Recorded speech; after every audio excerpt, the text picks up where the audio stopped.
2.8 kilometre দৈর্ঘ্যের এই রাস্তা নির্মাণে বরাদ্দ প্রায় 3 কোটি 60 লাখ টাকা, কিন্তু সেখানে বালুর পরিবর্তে কাদামাটি ব্যবহারের অভিযোগ উঠেছে। একই সাথে এলজিইডির ভাগাভাগির অভিযোগও তুলেছেন স্থানীয়রা।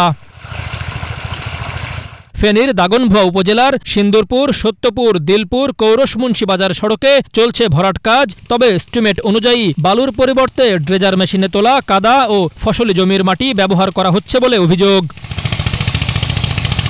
রাস্তা কাটার সময় বক্স কাটিং ও রোলার কম্প্যাকশন না করেই চলছে কাজ। কোথাও প্রস্থ 11 ফুটের বদলে 9 ফুট রাখা হয়েছে। স্থানীয়রা বলছেন, ঠিকাদার ও এলজিইডি কর্মকর্তাদের মধ্যে ভাগাভাগির কারণে নেই তদারকি। এখানে কৃষি জমির মাটি দিয়ে ভরাট করা হচ্ছে, যার ফলে রাস্তাটি নিম্নমানের কাজ হচ্ছে। এখানে এমনি ডাইরেক্ট কাদা মাটি দিয়ে, জমিনের মাটি দিয়ে, যে জমিনে কৃষি জমির থেকে মাটি দিয়ে বক্সটা পুরো এলাইতেছে।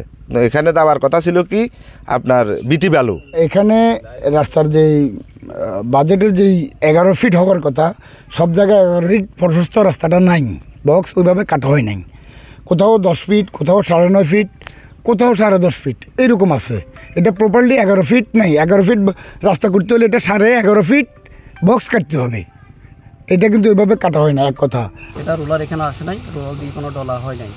তো এই রাস্তার সরকার অনেক টাকা দিচ্ছে, ওই হিসাবে টাকা অনুযায়ী কাজ হচ্ছে না, আর যে কাজটা হচ্ছে এটা মজবুত হচ্ছে না। এখানে সরকার কোটি কোটি টাকা দিচ্ছে কাজটা ভালোর জন্য।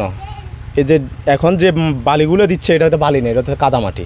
ঠিকাদার আবুল কালামকে তার অফিসে পাওয়া যায়নি। তবে ফেনী এলজিইডির নির্বাহী প্রকৌশলী মোহাম্মদ মাহমুদ আল ফারুক জানিয়েছেন, অভিযোগ প্রমাণিত হলে ব্যবস্থা নেওয়া হবে। হ্যাঁ, ওই রাস্তা থেকে আমরা যে বালু যেটা ব্যবহার হয়েছে ওইটা স্যাম্পল আমরা সংগ্রহ করে নিয়ে আসছি অলরেডি। ওইটা টেস্ট করে দেখছি যে আমরা একটা স্পেসিফিক থেকে কোনো ব্যর্থ আছে কিনা।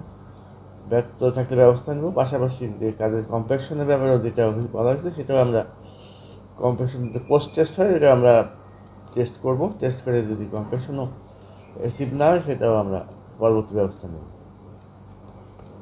দাগনভূঞার এই প্রকল্পে অনিয়মের অভিযোগ এখন এলাকায় আলোচনার কেন্দ্রবিন্দু। স্থানীয়রা বলছেন, এলজিইডির নীরবতা ও ভাগাভাগির সংস্কৃতি বন্ধ না হলে কোটি টাকার এই প্রকল্প অচিরেই ধ্বংস হয়ে যাবে। Banglavision news desk.